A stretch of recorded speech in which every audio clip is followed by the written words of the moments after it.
dancing with high heels, I ruined my Achilles. And my Achilles is still sore to the touch till this day.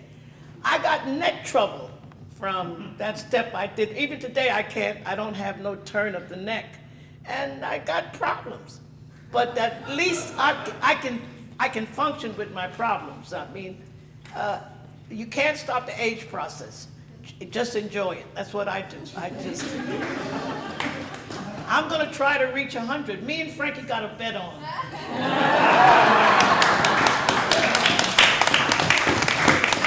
Because I know he's going to reach 100. I just know it. And but he was always the healthiest of all the dancers. He was strong. He was healthy. And see, we just didn't have no bad habits. We didn't. We didn't practice any bad habits, and that's the longevity of dancing. And if you enjoy dancing and good health, you can last a long time. You've got to have good health. Yes, Steve. At the Savoy, who were your favorite bands to dance to? Well, at the time, the beginning, actually, it was Chick Webb. Then went on, because when Basie's coming into the Savoy, right? Now, Basie had a record that,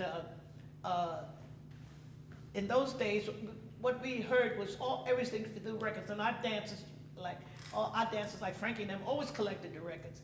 So there's a big argument coming in. Man, this band's gonna come in and it's gonna run Chick Webb off the bandstand and blah, blah. I mean, all this kind of issue. This is what dancers do. You think we were going for an election. Now, Chick Webb heard about what we had said. And I mean, Chick Webb hit the goddamn ceiling.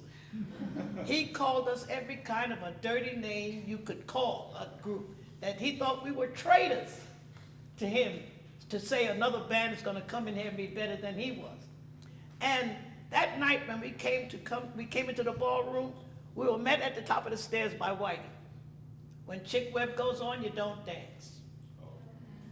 This is the opening night of Count Basie coming to the Savoy Ballroom. So when Basie hit the stand, all the dancers are on the floor. Chick Webb come back on the stand, no dancers are on the floor.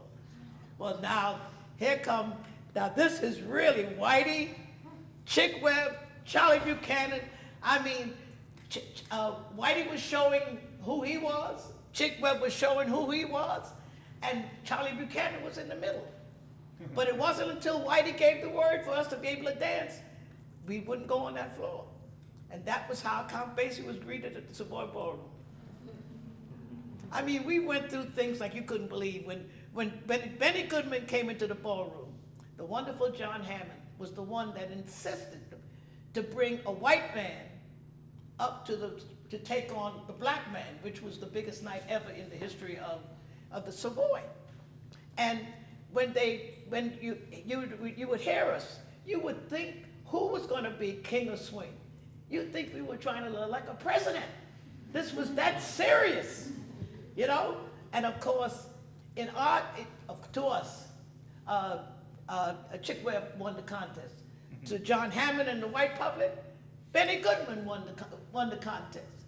Now, were we prejudiced? Of course we were.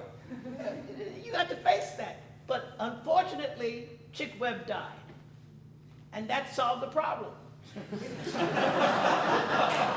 Today, Benny Goodman is the king of swing.